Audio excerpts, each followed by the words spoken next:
Alden Richards at Maine Mendoza nakakuha ng bagong best friend kay Kathryn Bernardo. Sa dami nga ng tumutuligsa ngayon dahil lang sa pagsasama ngayon ni Alden Richards at Kathryn Bernardo, ang hindi nila nauunawaan ay ang turing mismo ni Alden Richards kay Kathryn Bernardo. Alam na maalakas ito ni Maine Mendoza at talagang pinahihintulutan ito. Ang mga balita ngang ito ay tinitwist lamang ng mga galit at kumukontra ngayon sa pagkakaibigan ni Kathryn Bernardo at Alden Richards. Alam naman kasi natin na si Alden Richards ay talagang stick to one lang. Nasabi na ni Alden ito na hindi kailanman siya nakikiapid sa ibang babae. Ayon kay Petronila Francisco, hindi nagseselos, baka hindi na sila natanggap na ni Maine wala nang aasahan kay Alden. Papakasal na si Alden at Kathryn, kaya tanggap na yan na lang, lalabas din ang totoo.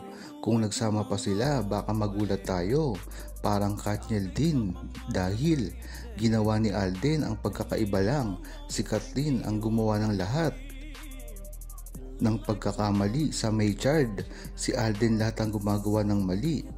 Ang tinutukoy mo dito, Petronila, ay hindi maaari manggawin ni Alden Richards kahit ano pa ang mangyari. Hindi rin totoo ang gagawing pagpapakasal ni Kathryn Bernardo at Alden Richards. Isa lamang ito na panglilin lang sa mga publiko at sa mga true-blooded Aldab Nation na talagang minsan ay napapaniwala nila. Nang sa gayon, magtagumpay ang pambabash na ginagawa kay Alden Richards. Napakarami kasi ang nambabash ngayon kay Alden Richards kahit pa alam nila na ang mga ginagawa ni Alden Richards ay para lamang sa kasunod na pelikula nila ni Kathryn Bernardo na Hello Love Goodbye. Yan talaga ang dapat tandaan ng publiko. Hindi porky nagpunta si Alden Richards sa kanyang birthday at sa kanyang housewarming, ito ay nanliligaw na at meron silang relasyon ni Kathryn Bernardo. Matatandaan mo, isa lang ito sa magiging promotion kung sakali mang uumpisahan na ang pagtatambal ngayon ni Alden Richards at Kathryn Bernardo, at wala nang lalampas pa dun. Dagdag pa ni Petronila, yung pagsunod-sunod, yung alahas na milyon-milyon halaga, yung binigay na bahay, di ba nung birthday? Bag 8 million, grabe nung blessing ng bahay. Nandun sila pa ang katutulong nagbibigay ng inumin sa bisita. Lasing na dun at natulog sa bahay ni Kathryn, diba? Sinong mali? Bagay lang sila ni Kathryn, manluloko, i-boycott si Alden at HLG. Marami na nga rin napapabalita ang ginawang pagtulog ni Alden Richards sa bahay mismo ni Kathryn Bernardo. Ngunit wala itong kahulugan. At isa pa, talagang ginagawa na ito ni Alden Richards sa kahit sino pa mang babae na kanyang mga kaibigan at katrabaho. Hindi lang ito kay Kathryn Bernardo. Kaya lang siguro napupunan ng mga media ay dahil ganun kasikat talaga si Kathryn Bernardo. Bukod sa mga nakakasamang artista ni Alden Richards na mga parang saling ket-ket lang sa industriya na hindi naman napapansin. Kung totoo lang ay talagang parehas lang ang tingin ni Alden Richards sa mga ito kahit pa kay Kathryn Bernardo. Nagkakaiba lang talaga dito ay ang turing niya kay Maine Mendoza. Ayon naman kay Hilda Herman, naku Maine, huwag kang kampante sa kinikilos ni Kat at Alden dahil sa sobrang maharot. Saan patutungo ang ginagawa? Sa nakikita namin parang apoy yan.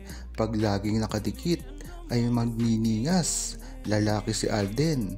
Huwag magpabaya dahil may asawa sa tabi niya ni Alden. May punto ka dyan, Hilda Herman.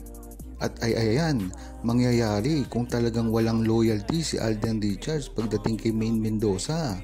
Ngunit sa nakikita naman natin na talagang si Alden Richards ay stick to one lamang kay Maine Mendoza, kaya't hindi maaari na matukso si Alden Richards.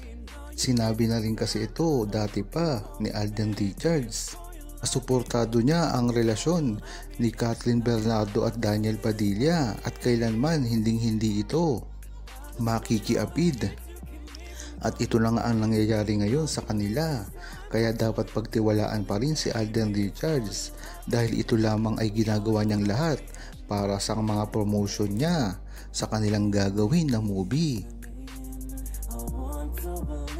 At ito naman ang isang request ng isang Aldenatics sa GMA. GMA at team ni Alden, mag-filter kayo ng question sa press con ng mga future projects niya at huwag i-guess sa past talk dahil lagi siyang napapahamak. Please protect Alden para hindi lalong nababash. Project lang ang dapat ang itinatanong, hindi yung puro babae para hindi nasasabihang user. Tumpak na tumpak ang ginawang ito na mensahe.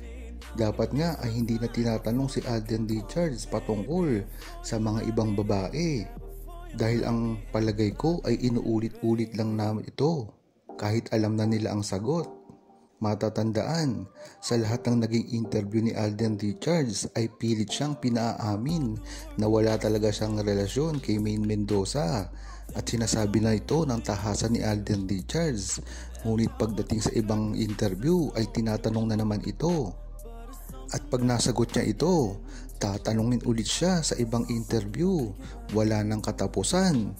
Kaya nga, pagdating sa dulo ng kanyang interview ay minamanipula na ito at binibigyan ng ibang meaning. Ngunit hindi sila nagtatagumpay dahil sa bandang huli ay kinaklaro rin ito ni Alden Richards sa madlang people. Pero talagang maganda ang suhestyon na ito na dapat ay hindi na sumalang si Alden Richards sa mga ambush interview at mga impromptu na question dahil dito nagkakagulo at nalilinlang lamang si Alden Richards. Gayon alam naman natin na talagang inaalagaan niya ang totoong relasyon niya kay Maine Mendoza at Alden Richards. Alam naman kasi natin na pag si Alden Richards ay na-interview ng GMA ay gumagawa ng paraan ang GMA para rin sa kanilang pansarili at hindi nila iniisip na mababash si Alden Richards. Kaya dapat nga ay talagang protektahan si Alden Richards at wag nang tanungin ng kung anong-ano. Kagaya na rin ito ng ginagawa ngayon kay Maine Mendoza. Talagang hindi na nagpapaunlak sa mga interview dahil nga naman sa pagtitwist ng mga istorya pagdating sa kanilang dalawa ni Alden Richards. Huwag kalimutang mag-subscribe, comment at i-like ang video na ito. Thanks for watching!